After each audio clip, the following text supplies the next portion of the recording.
하나님의 의의 성질 5장 12절로 21절은 은혜로 말미암은 선물로서의 성질을 가지 지낸다. 선물이다. 거저 주시는, 은혜로 주시는 선물이다. 뭐가? 우리가 의롭게 되는 것이 칭의가. 그 다음 두 번째는 1절로 11절, 그러니까 5장 12절로부터 21절인데 6장 1절로 11절은 그리스도와 합한 세례다. 그리스도와 합해서 한 몸이 돼가지고 죽고 사는 문제, 사는 것이다. 그것이 은혜다. 그 다음 12절로부터 23절은 죄에서 해방되어 거룩하게 된 것이다. 우리가 의롭게 됐다는 것은 죄에서 해방된 것이다. 7장 1절로 13절 죽이는 율법에서 벗어난 것이다. 율법은 우리를 죽이는 것이니까 율법에서 벗어난 것이 칭의다. 마지막 14절로 25절은 약한 육신으로는 범죄함으로 증가하신다. 아직도 우리가 육신을 쓰고 있기 때문에 여전히 범죄를 저지른다. 이것이 우리가 의롭게 됐다고 해서 죄를 전혀 죄와 무관한 게, 범죄와 무관한 것이 아니라 비록 의롭다고 하나님이 칭해 주셨지만은 여전히 우리는 때때마다 범죄를 한다 하는 얘기. 우선 첫 번째로 은혜로 말미암은 선물 5장 12절로 14절에 보면 한 사람으로 인해서 모든 사람이 죄를 지어 사망이 다스리게 됐다. 그러니까 아담 한 사람이 불순종함으로 우리 모두가 다 그 범죄에 동참한 거죠. 아담의 범죄에. 왜? 우리가 아담 안에 다 있었기 때문에. 그 말 하잖아요. 아브라함의 허리에 다 있었다. 이스라엘 백성들이. 그러듯이 오늘 우리들도 첫 아담의 허리에, 첫 아담의 씨란 얘기죠. 후손이라. 그래서 사실은 아담이 범죄할 때 우리도 같이 다 범죄한 결과가 됐다. 그런데 15절로 17절 보면 그리스도의 은혜로 의의 선물을 받은 자들이 왕노릇함. 결국 그렇게 죄인이 됐지만은 의인으로 하나님의 의를 선물로 받아서 의인이 됐다 하는 얘기예요. 그런데 거기에 8169페이지 위에서부터 10번째 줄 앞부분에 보면 히브리어나 이제 헬라어 나오죠. 파라바시스라는 말이 나오는데 범죄라는 말입니다. 범죄. 이는 법을 범한 것, 위반하기, 어떤 규칙을 위반하는 것, 그런 뜻으로서 법을 범하거나 위반하는 행위를 말한다. 그래서 죄라고 하는 게 도대체 뭐냐? 범죄라는 게 뭐냐? 죄를 범한 것을 범죄라고 그래요.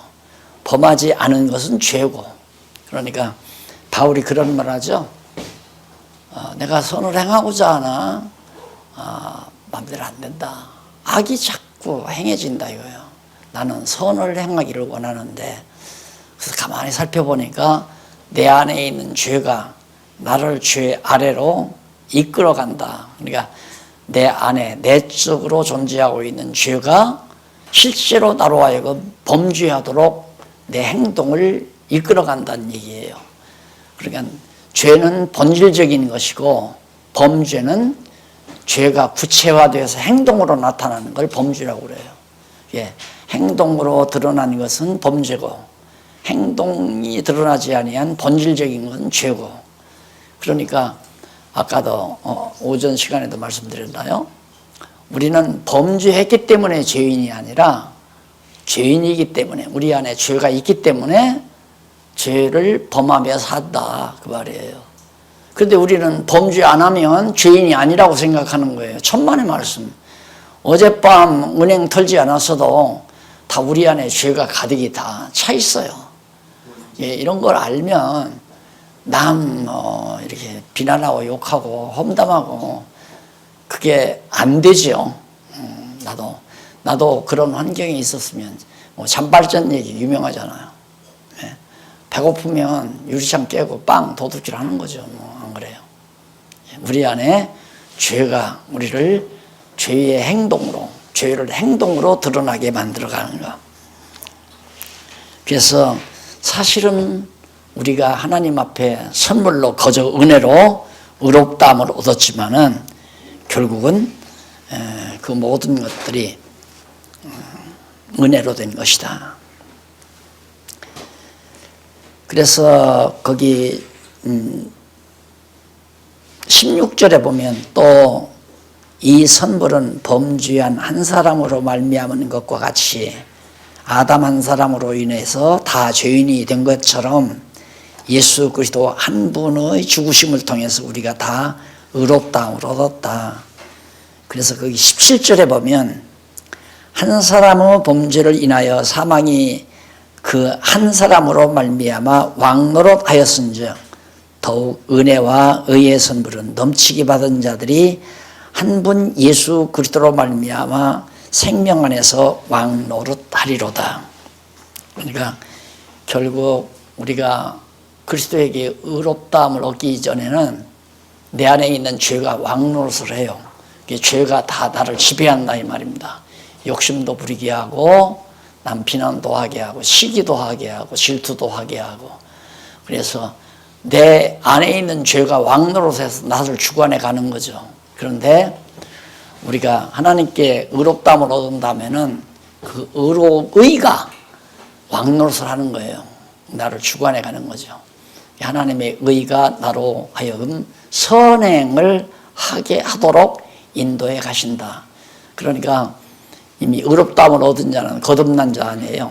두 사람이 있는 거죠. 그래서 바울이 이제 두 사람에 대해서 얘기하잖아요. 겉사람으로는 자꾸 죄의 법을 순종하려고 하고 속사람은 의의 법을 순종하려고 하고 오라 나는 곤고한 사람이로다. 로마서 조금 내려가면 이제 그 장면이 나와요.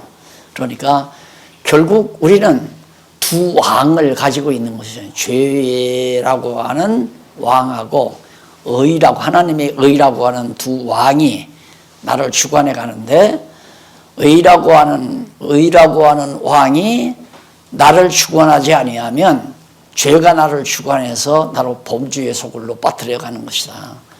의가 왕노릇하게 되면 죄가 맥을 못 추고 나로 하여금 선행을 하도록 이끌어가는 거고 그러니까 내가 하는 게 아니죠.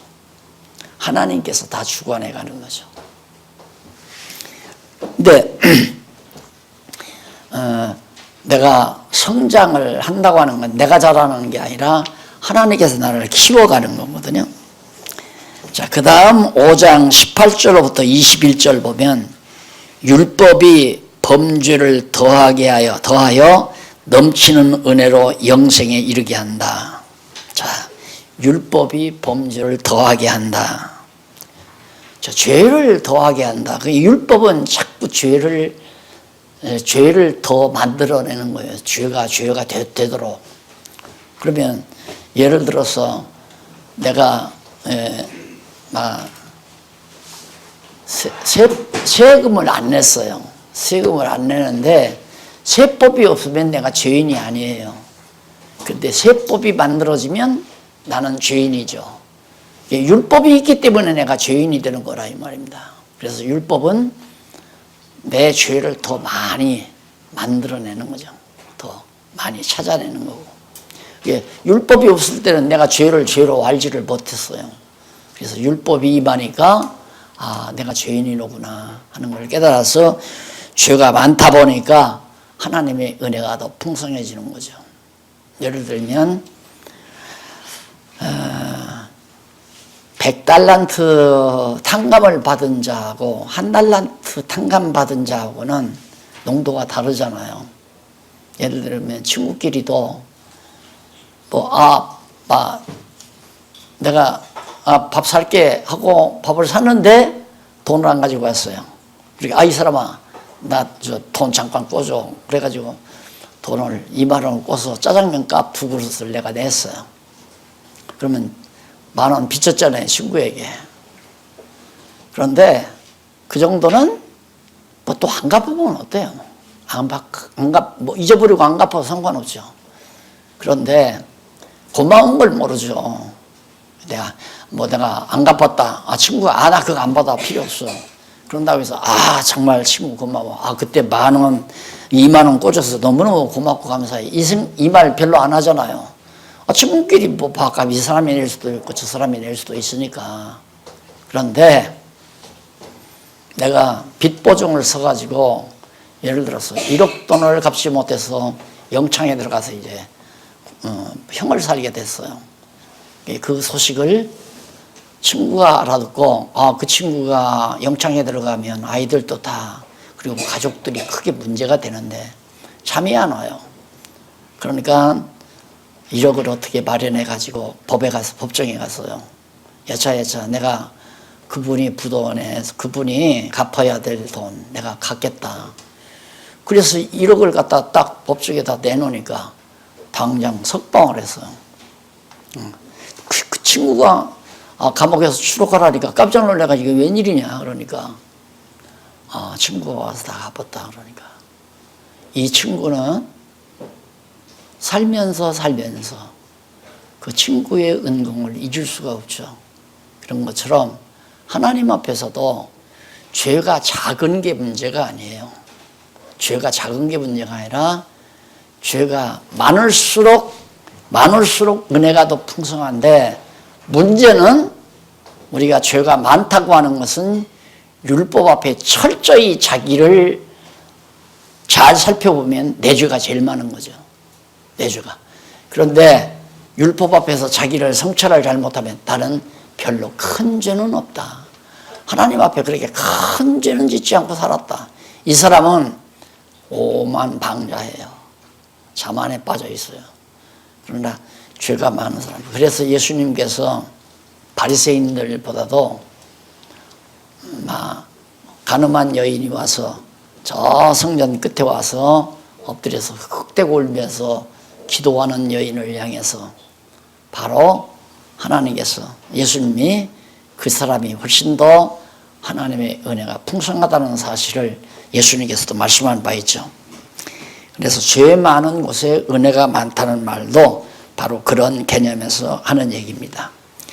그 다음 그 밑에 헬라어 하나가 또 나오죠. 죄라고 하는 것. 하마르티아라는 말이에요. 근데 이는 본래적 의미로는 추상명사, 추상이에요. 그렇지 어떤 물질명사가 아니란 말입니다. 추상적이에요. 추상명사로서 참되고 올바른 데서 이탈하는 행동, 내적인 본질. 그러니까 아까 말했잖아요. 죄는 우리 내면에 존재하는 본질. 그러니까 우리 내면에 본질적으로 악성이 들어있잖아요. 악성, 마음에. 그게 이제 죄라는 거고, 범죄는 그 악성이 행동으로, 바깥으로, 행동으로 드러나는 걸 범죄라고 한다. 자, 이렇게 해서 일단은 5장 끝을 내고요. 그 다음에 6장에 넘어가 보면 그리스도와 연합한 세례다. 여기는 선물이고, 은혜의 선물, 의의 성질이. 두 번째는 연합. 그리스도와 연합된 상태다 이 말이에요. 그러니까 우리가 이제 천국에 가잖아요. 천국에 가면 어떻게 가느냐면 이게 이제 그리스도의 몸 아니에요. 그리스도의 몸. 그러면 심판할 때 얼굴을 볼 거 아니에요. 손가락 보는 게 아니에요. 얼굴을 봐요. 얼굴 보니까 너 미국 사람이다. 미국 사람이니까 너는 출국해도 된다. 아니면 입국해도 된다. 저 사우디 사람이야. 여기는. 너는 안 돼. 얼굴 보니까 사우디 사람이야. 안 된다 이거예요. 그러듯이 이렇게 심판하듯이 하나님께서 심판할 때 우리는 주님의 지체로서 이렇게 쓴 거죠. 그러면 하나님께서 얼굴 보고 머리를 보고 예수님이신데 이미 하나님의 의가 되시는 그리스도인데 그리스도를 심판할 수가 없잖아요. 그러니까 그리스도와 연합된 상태, 이게 신령한 유기체 교회란 말입니다. 이게 교회. 그러니까 교인들 겁주고 그건 말이 안 되는 거예요. 이미 택한 백성 하나님께서 불러가지고 당신의 지체로 삼아놨는데 그걸 모르고 있단 말입니다. 그러니까 이 한 몸이 되게 하는 방법이 뭐냐면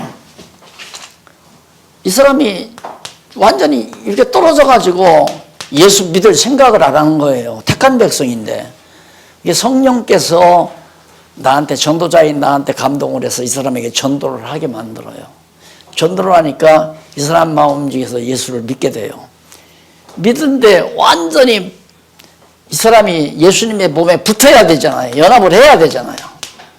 근데 연합을 안 시키고 계속해서 이 사람을 어린애기로 그냥 놔두면 시집을 안 가죠. 4살, 5살짜리가 시집을 가겠어요? 키워서 20살, 한 30살 가까이 키워놓으면 시집을 가지 말라고 해도 나 시집 갈래. 누구한테? 신랑 대신 예수님께 시집 갈래. 시집을 빨리 보내야 한다는 얘기예요. 내 말은.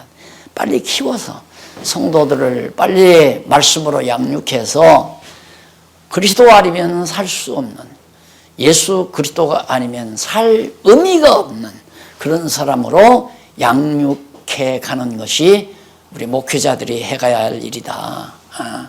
그래서 성장시켜서 그리스도의 지체로 만들어가는 것, 그것이 바로 성전을 지어가는 거죠. 연합시키는 것. 그 연합됨을 말미암아서 세례받은다고 하잖아요. 죄에 대해서 죽은 자는 예수의 죽음과 합해서 세례받은 자다. 내가 이미 율법, 죄에 대해서 죽었죠. 이건 죽었다 이 말입니다. 그러면 예수님이 율법의 요구를 위해서 예수님이 십자가에 못 박혀 죽으셨잖아요. 그러니까 율법에 대해서 죽은 것은 예수 그리스도와 함께 죽은 연합된 자가 된 것이다 이 말이에요. 이게 세례다. 그러니까 세례 줄 때 물을 찍어서 이게 얹거나 안 그러면 물속에 풍경 집어넣는 것은 죽음을 뜻하는 거거든요. 너는 죽었다. 과거 율법 아래서 죄 짓고 죄의 종로로 타던 너는 죽었다 하고 집어넣었다가 물에서 끄집어 올리죠. 그건 그리스도의 부활과 함께 너는 이제 살았다. 그래서 그리스도와 한 몸 됐다고 하는 것을 하나의 상징적으로 보여주는 것이 바로 세례식이에요. 그러니까 엄밀히 말하면 사실 장로교에서 물 이렇게 해서 이렇게 하는 건 좀 얍삽해요. 그냥 이런 큰 분봉에 가서 그냥 푹 집어넣었다가 꺼내놓으면 조금 뭔가 하는 것 같잖아요. 네, 그거나 여기다 찍어 올리나 물속에 들어갔다 나오나 그게 중요한 게 아니라 정말로 그리스도 안에서 죽고 그리스도 안에서 다시 살았는가 중생했는가 그 자체가 중요한 거란 말입니다. 그것이 불과 성령으로 세례를 주라. 너희가 예수 그리스도의 이름으로 세례를 주라는 말은 예수님은 물로 세례를 주는 게 아니고 물로 세례를 주는 것은 세례요한의 세례죠. 이제는 그는 불과 성령으로 세례를 줄 자다. 내 뒤에 오시는 이는. 그러니까 우리가 예수님의 세례를 받는다는 것은 불로 죽고 멸망받아 죽고 성령으로 다시 거듭다 사는 것. 이게 바로 진정한 세례다. 이렇게 생각을 하시면 됩니다. 그래서 4절로 5절에 보면 예수와 함께 장사되고 부활을 본받아 연합한 자가 됐다. 그리스도와 한 몸이 돼가지고 죽었다가 다시 사는 것. 예수님이 십자가에 못 박혀 죽으심으로 죽었다가 사신 것처럼 나도 율법 아래서 죽었다가 그리스도 부활하심에 같이 살아난다는 이 놀라운 진리. 그래서 바로 우리가 얻은 의라고 하는 것은 선물의 속성을 지니고 있고 연합한 속성, 그리스도와 한 몸이 됐다고 하는 속성을 가지고 있다. 성질을 가지고 있는 것이다. 그 다음 6절로 11절 보면 6장 그리스도와 함께 죽었다가 다시 산 자로 여기라고 보는 거 똑같은 얘기예요. 이게 조금 세밀하게 제가 다 여러분 거기 아는 얘기죠. 그리스도와 함께 죽었다가 다시 그리스도 부활과 함께 다시 산 자다. 그러니까 이제 하나님의 사람으로 살았으니까 완전히 하나님의 뜻을 따라 살아야 하는 건 당연한 거 아니에요. 그런데 우리는 너무 기독교를 갖다가 너무 제도화 만들고 관습화하고 의식화 만들어가지고 자꾸 어떤 뭐 절기를 지킨다거나 어떤 의식 절차를 따른다거나 이런 데 신경이 너무 많았단 말입니다. 실제로 사람을, 영혼을 그리스도 안에서 죽고 다시 살아나게 하지 않고 자기 욕심으로 위해서, 자기 성공을 위해서, 자기 명예를 위해서만 살던 그런 사람들을, 그런 사람이 그리스도 안에서 완전히 죽고 이제는 사나 죽으나 그리스도를 위해서 사는 사람으로 다시 거듭나게 만드는 것, 그것이 말씀의 능력으로 그렇게 되도록 하는 것이 바로 기독교의 힘이고 기독교의 본질인데, 그건 멀리 해버리죠. 그건 아야 상상을 하지를 못하고 그냥 빠지지 말아라, 열심으로 잘 나와라, 그리고 뭐가 너무 제사 지내지 말아라, 술 먹지 말고 담배 피지 말아라. 술 안 먹고 담배 안 피고 제사 안 지내고 주일날 안식일날 교회 잘 나오고 11조 잘 내면 남바원 안 해. 믿음 참 좋다. 이렇게 지금까지 한국교회가 성도들의 신앙을 그런 차원에서 길러오다 보니까 본질을 다 놓쳐버린 거죠. 기독교의 본질을. 이게 지금 사실은 애기들 먹이는 저단이에요. 이게 양육 단계에서 막 세워진 교회를 키워나가는 아주 부드러운 음식이거든요. 그런데 이런 것들에 대해서 교인들이 감각이 없으니까, 그러니까 그냥 복음을 위해서 일하는데 어떻게든지 눈치 살살 봐가면서 어떻게든지 자기 손해 안 보려고, 복음을 위해서 그리스도를 믿고 살아가는 상태에서 손해가 어디 있고 유익이 어디 있고 이득이 어디 있고.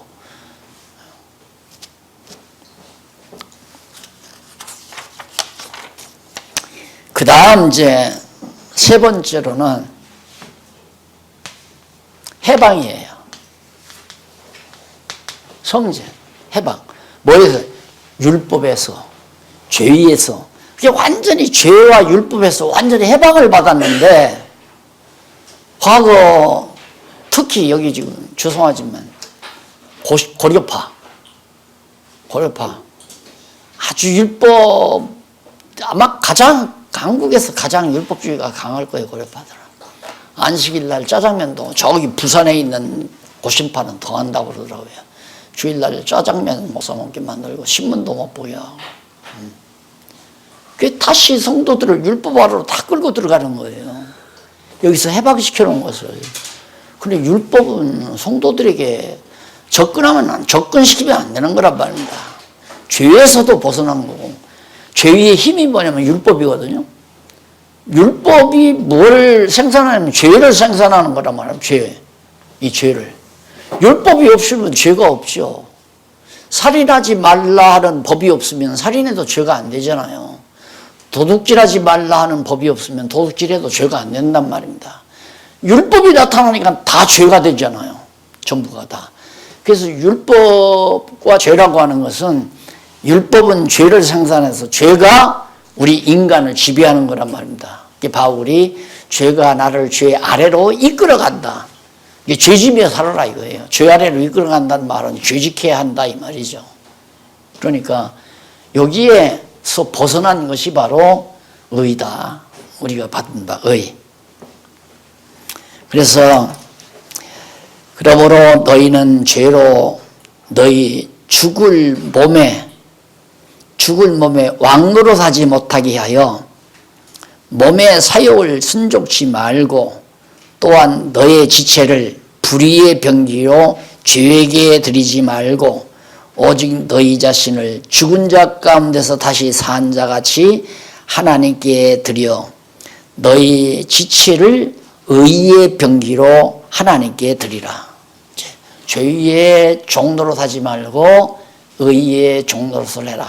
이게 이제 바로 여기서 해방됐으니까. 그러니까 이스라엘 백성들이 애굽에서 해방된 다음에 너희는 애굽으로 다시 가지 말라고 그랬잖아요.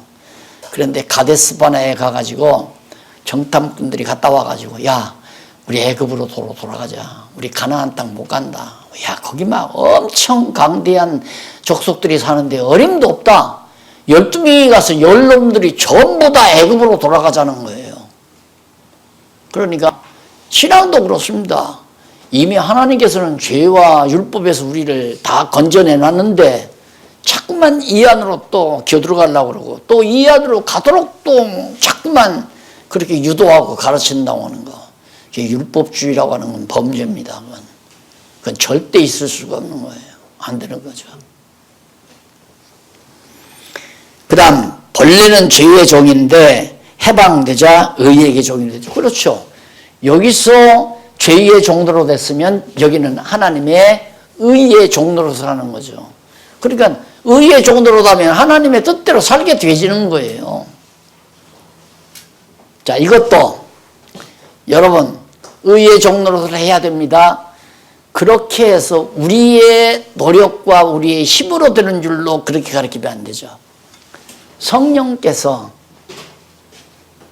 불의한 인간들, 다시 말해서 죄의 종로로 타고 율법 아래 두어서 죄의 종로로 타게 하신 하나님의 택한 백성들을 여기서 건져서 의롭다 해서 의의 종이 되게 하셨다.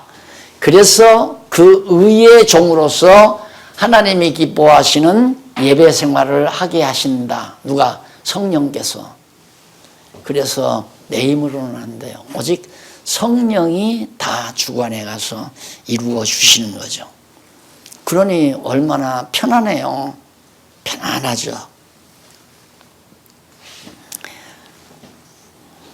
그 다음 거기 넘어가서 의의 종로로 탄다 할 때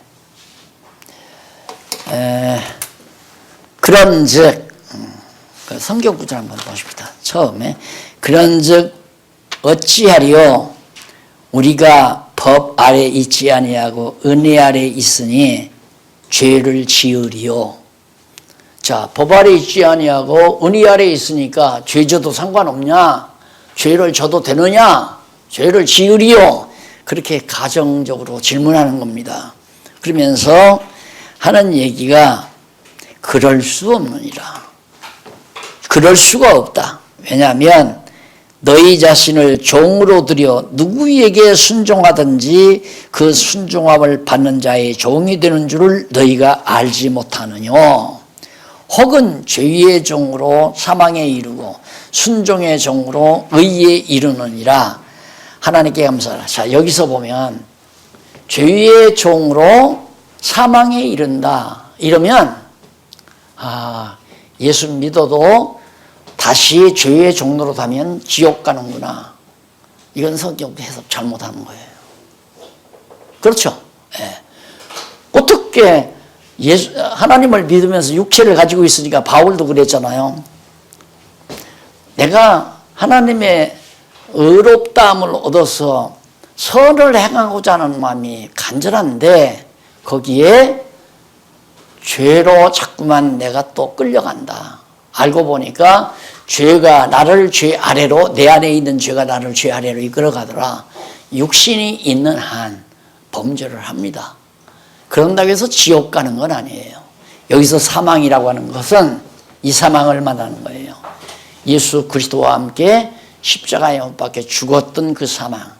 그러니까 죽은 행위를 우리가 하는 거죠. 죽는 행위를. 그러니까 그래서 바울은 날마다 죽는다. 그게 날마다 죽는다는 말은 날마다 지옥 간다는 말이 아니거든요. 날마다 육체의 소욕을 죽인다. 그런 뜻이죠. 그러니까 이 죄의 종으로 하는 사망에 이르느니라 이 말을 지옥으로 떨어진다는 말로 이해를 하면 헷갈리는 거죠. 이제 정리가 안 되는 거예요. 막 다 흐트러져 버려요.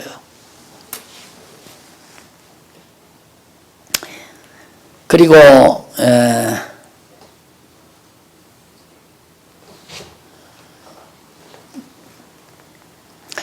그럴 수 없느니라고 했는데 그럴 수 없다는 이라는 말은 무슨 뜻이냐면 이는 소원법, 그렇게 간절히 소원하는 과거 중간태 디퍼넌트 동사 2인칭 3인칭 단수로서 하나님께서 막으신다는 의미로 그렇게 되지 않는다로 번역이 됩니다. 그러니까 죄에서 벗어났으니까 이제 여기서 사니까 죄를 범해도 되느냐?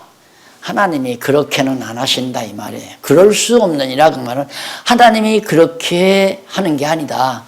여기서 벗어났으니까 여기서 마음대로 죄 짓고 살도록 그런 게 아니다.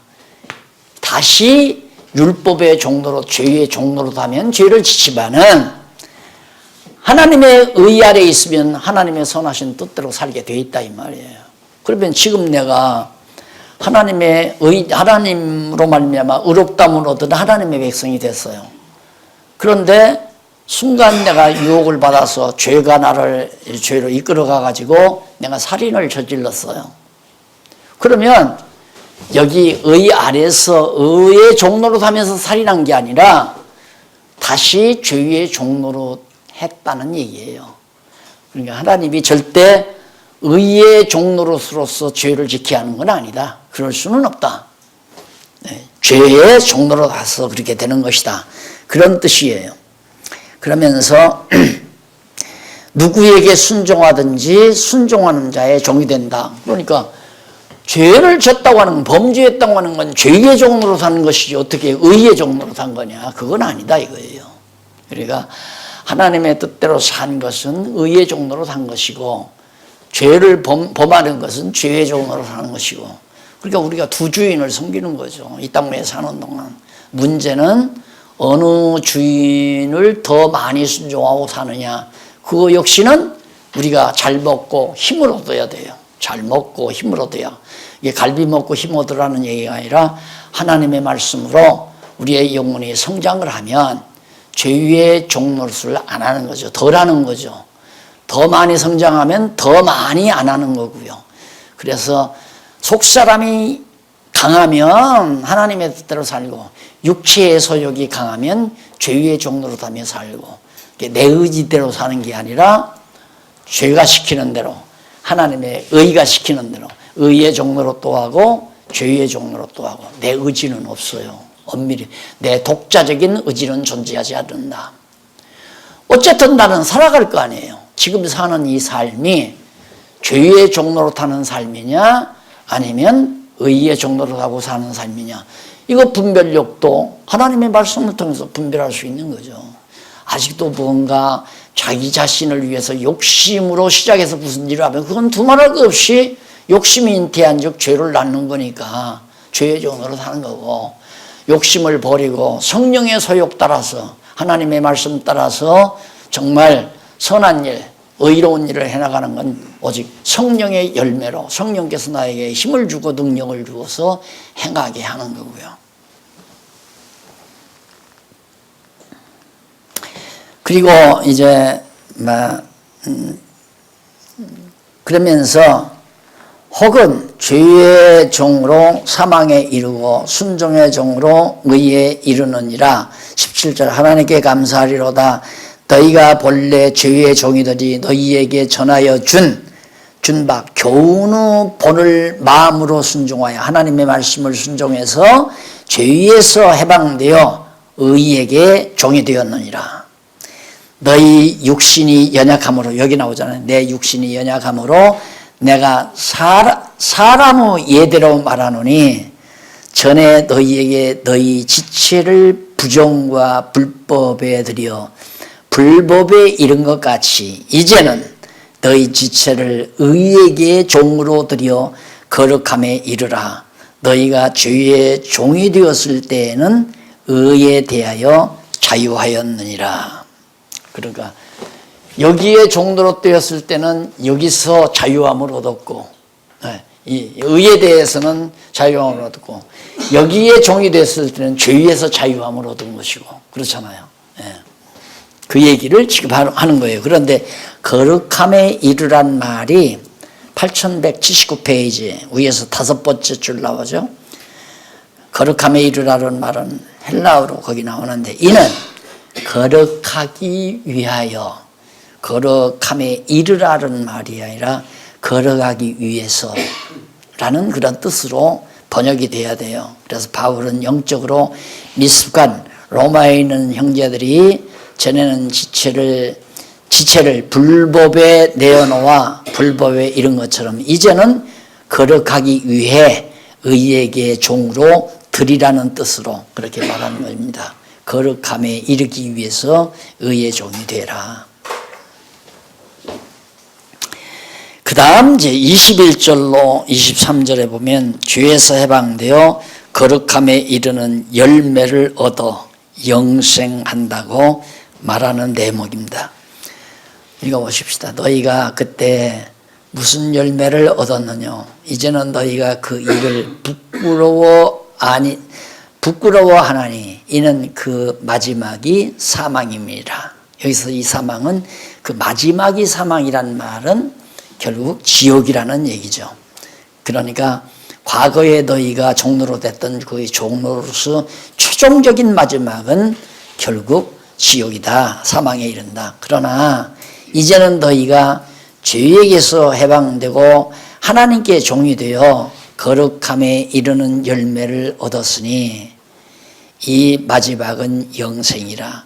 죄의 삭은 사망이요 하나님의 은사는 그리스도 예수 우리 주 안에서 영생이니라. 그러니까 영생은 내가 의롭게 살아야 영생을 얻는 게 아니라 성령께서 나로 하여금 의의 열매를 맺게 해서 영생에 이르게 한다. 그 말이 맞는 얘기 아니에요. 성령이 의의 열매를 맺게 한다. 그렇게 해서 영생에 이르게 한다. 그러니까 하나님의 뜻대로 사는 것도 하나님의 은혜고, 하나님의 뜻대로 살아서 영생으로 얻는 것도 하나님의 은혜고, 전부가 다 하나님의 은혜라는 사실을 다시 한번 확인해 주고 있습니다. 그 다음 네 번째로는 율법에서 벗어난 것.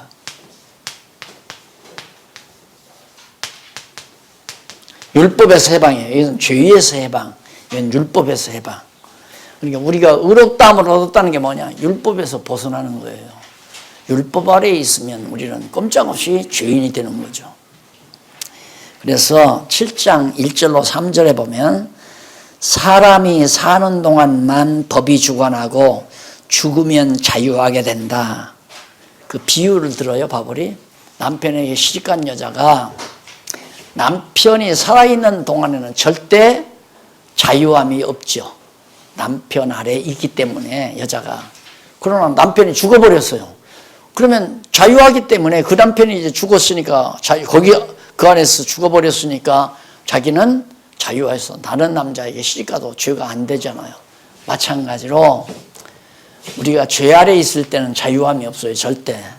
근데 죄 아래서 내가 죽어버리면 여기서 벗어나잖아요. 죽었는데, 내가 죄에서 죽었는데 남편이 시체 갖다 놓고 이럭저럭 마음대로 하는 게 아니잖아요. 근데 여기서 죽었다는 것은 하나님의 의 아래서 살았다는 거거든요.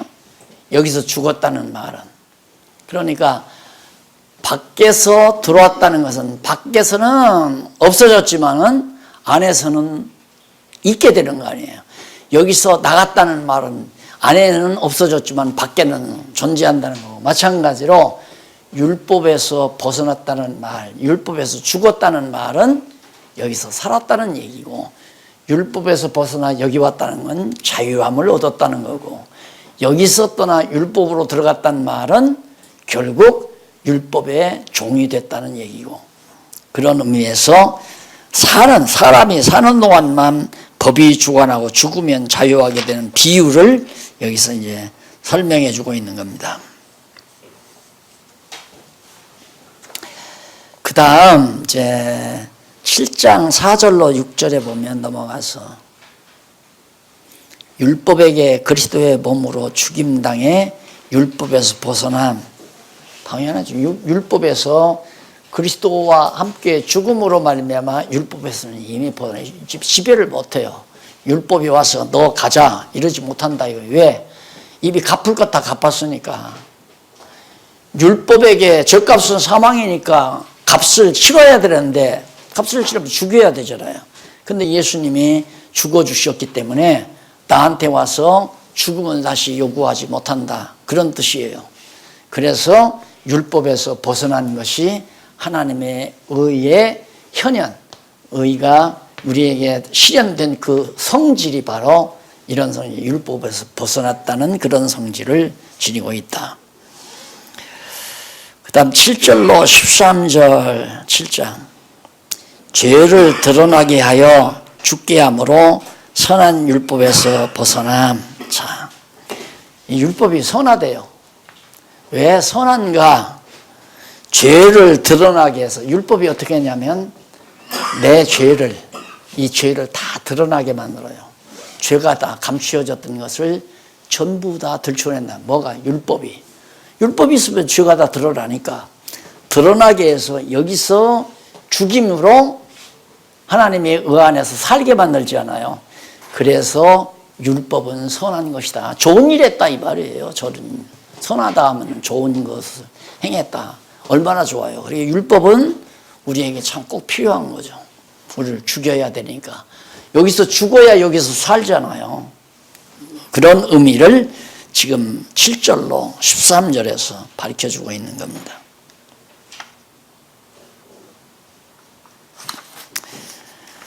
자, 한번 잠깐 읽고 조금 그런즉 우리가 무슨 말하리요?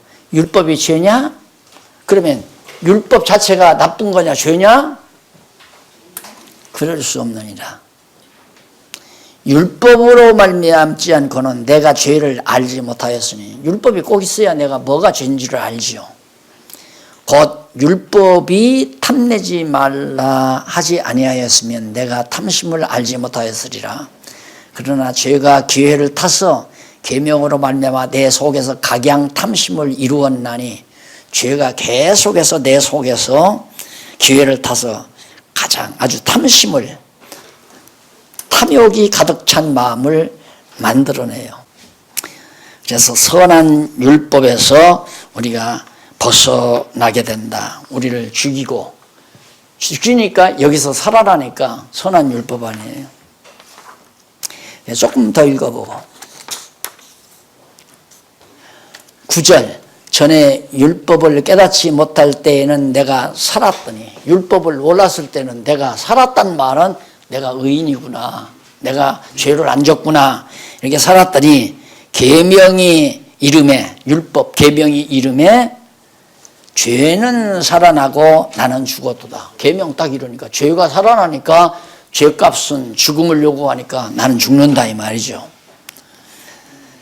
생명에 이르게 할 그 계명이 내게 대하여 도리어 사망에 이르게 하는 것이 되었도다.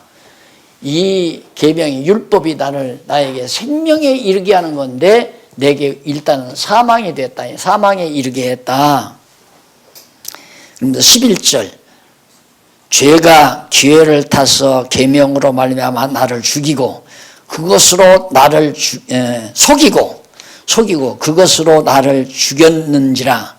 이로 보건대 율법도 거룩하며 계명도 거룩하며 의로우며 선하도다. 그런즉 선한 것이 내게 사망이 되었느뇨. 선한 율법이 어떻게 내게 죽음을 가져다 주는가? 그럴 수 없느니라. 오직 죄가 죄로 드러나기 위하여 선한 것으로 말미암아 나를 죽게 만들었으니 이는 계명으로 말미암아 죄로 심히 죄되게 하려 함이라. 이 죄를 심히 죄가 되게 해야 내가 완전히 죽어버리잖아요. 여기서 내가 죽어야 하나님의 의로 새롭게 태어나기 때문에 바로 그런 것이다. 자, 그래서 율법에서 벗어나게 하는 것이다. 율법에서 벗어나게. 어떻게 벗어나? 죽여서. 율법에서는 죽어야 된단 말이에요. 그 다음 5번째. 의의 성질입니다. 5번째. 육신으로는, 약한 육신으로는 범죄. 하나님께 의롭다함을 얻어서 살아도 실제로 육신이 있는 한 때때로 우리가 범죄한다 이 말이에요. 이쪽 8187페이지 위에서 세 번째 줄 보면 사도 바울은 우리가 율법은 신령한 줄 알았거니와 나는 육신에 속하여 죄 아래 팔렸도다라고 했는데 신령이라는 말을 푸니마티코스라는 말로 썼어요. 그런데 이는 영적인 또는 성령에 속한, 성령에 속한이라는 그런 뜻으로 해석이 되는 게 좋죠. 그래서 본문은 율법은 성령에 속하여 있으나 바울 자신은 육신에 속하여 죄의 종으로 팔렸다는 뜻으로 말한 것입니다. 그러니까 율법은 성령에 속한 거지만은 자기의 육신의 소욕에 얽매여 가지고 자기가 죄의 종로를 한 것이다.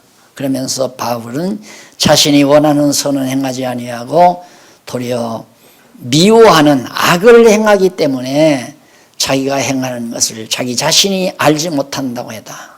내가 왜 이랬을까?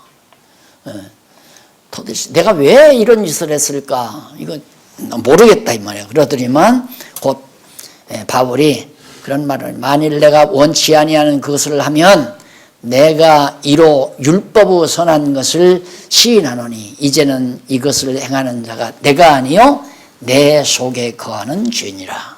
그러니까 범죄라고 하는 것이 아직도 우리가 육신을 가지고 있기 때문에 타락된 육신을 가지고 있기 때문에 죄가 그대로 있잖아요. 죄 없는 사람 없어요. 다 죄가 그냥 아직 있어요. 예수 믿고 목사가 됐어도 장로가 됐어도 집사가 됐어도 죄가 다 있단 말이에요. 자리 잡고 있어요. 그러니까 때로는 막 밉기도 하고 때로는 시기도 나고 질투도 나고 욕심도 나오고 그거 다 죄에서 나오는 거거든요. 그런 죄가 나를 범죄하게 하더라. 바울이 그 말이에요. 그러니까 아직 우리가 하나님에게로 의롭다함을 얻었다 하지만은 여전히 범죄를 한다. 이게 이제 하나님의 말씀으로 무장을 못하면 성장을 안 하게 되면 약하니까 다시 다 범죄하게 되죠. 그러니까 한국교회가 진리로 이게 무장이 된 다음에 경제 발전이 돼서 교회 재산이 늘어나도 거들떠보지 아니하고 오직 진리를 진리대로 전서하는 일에 온 신경을 다 써야 되는데 하다 보니까 사람이 막 몇천 명, 몇만 명 모이기 시작하고 돈이 막 태산처럼 쌓이기 시작하니까 돌아버린 거예요. 말씀에 대한 힘은 없고 그러다 보니까 이렇게 큰 봉변을 당하는 오늘의 현실이 이루어지고 말았죠. 그래서 돈 많은 것이 비단 복만은 아닙니다.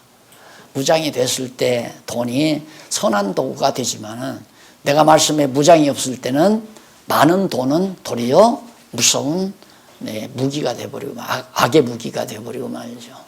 솔로몬 보세요. 하나님이 지혜를 줬는데도 솔로몬에게 돈을 많이 주니까 말년에 가서 엄청 타락했잖아요.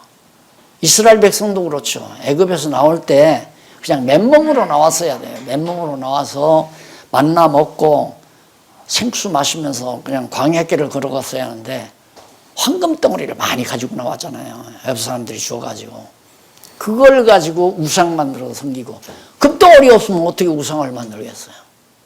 그러니까 한국교회도 좀 가난했으면 이렇게까지 부패는 안 했을 건데 너무 부자가 돼버렸어. 너무 부자.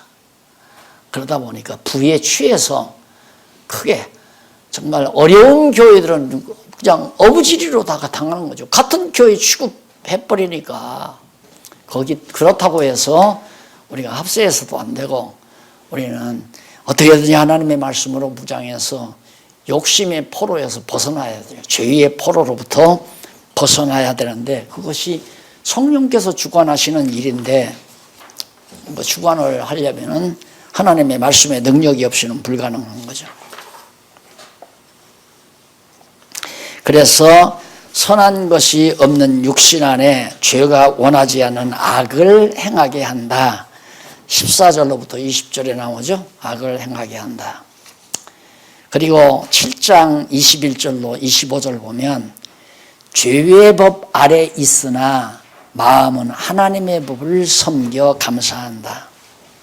자, 여기서 죄법에서 다 해방되고 율법에서 해방됐다고 하면서도 죄의 법 아래 내가 있다. 육신의 소욕을 말하는 거예요. 육체의 소욕. 그래서 그걸 가장 잘 납득하도록 제가 도표를 이렇게 그려드렸죠. 아마 가르칠 때 이런 걸 하시면 성도들이 이해하기가 참 좋을 겁니다. 이게 영이거든요.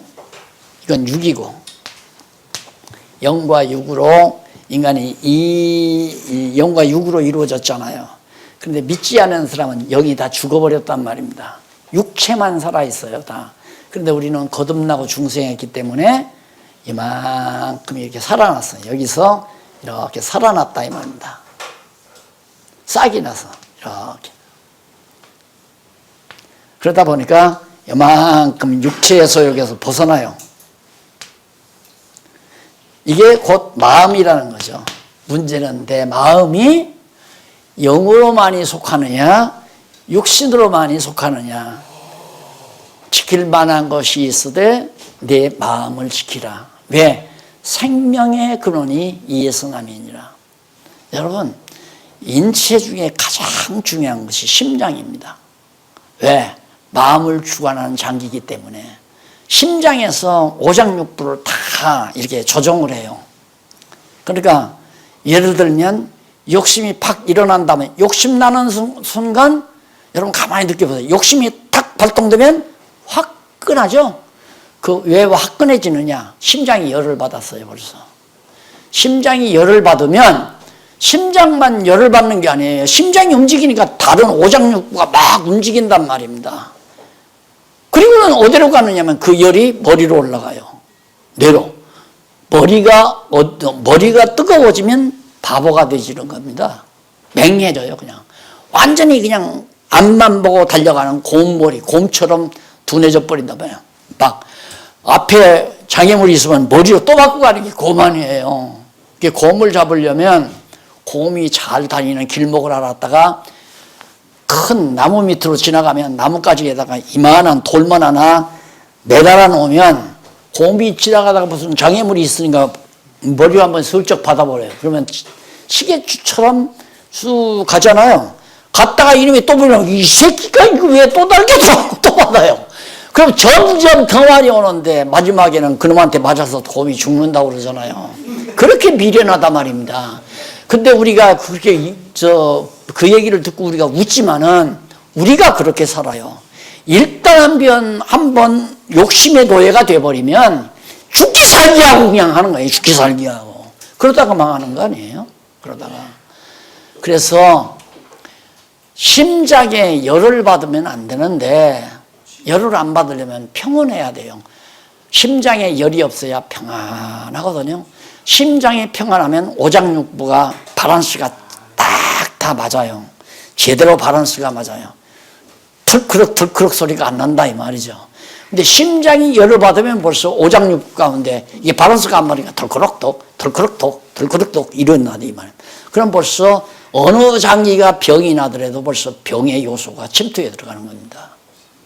그래서 이게 이 마음이라는 게 그만큼 중요합니다. 지킬 만한 것이래 내 마음을 지키라. 그러니까 나이가 들면 나이 드신 분들이 삐죽거리죠. 변죽들잖아요. 마음이 회딱 변해가지고 삐진다 이 말이에요. 저 노인 죽을 날이 가까웠는가 보다 그러잖아요. 죽을 날이. 마음이 변해버리니까 젊은 날에는 마음이 좀 변하더라도 아직 건강이 있으니까 견뎌내는데 나이 들어가지고 변죽 떨면 죽을 날 재촉하는 거랑 똑같아요. 그래서 마음을 지키라. 마음을 지키라는 말은 평온한 마음으로. 그래서 바울이 인사 때마다 은혜와 평강, 은혜와 평강. 평안한 마음으로 강건하게 지나기를 원한다 그 말이죠. 이게 평안하다고 하는 건 하나님 의지하는 건 이상 더 다른 방법이 없어요. 전능자 하나님 의지하고 사나 죽으나 당신 손에 달려 있습니다. 굶어 죽는 것도 배불러 죽는 것도 병들어 죽는 것도 건강하게 죽는 것도 다 하나님 당신 손에 달려 있습니다. 완전히 하나님을 경외하는 마음 외에는 내 마음을 평온하게 다스릴 길이 없는 거죠. 불안하니까, 늘 불안하니까. 하나님을 경외하지 아니하면.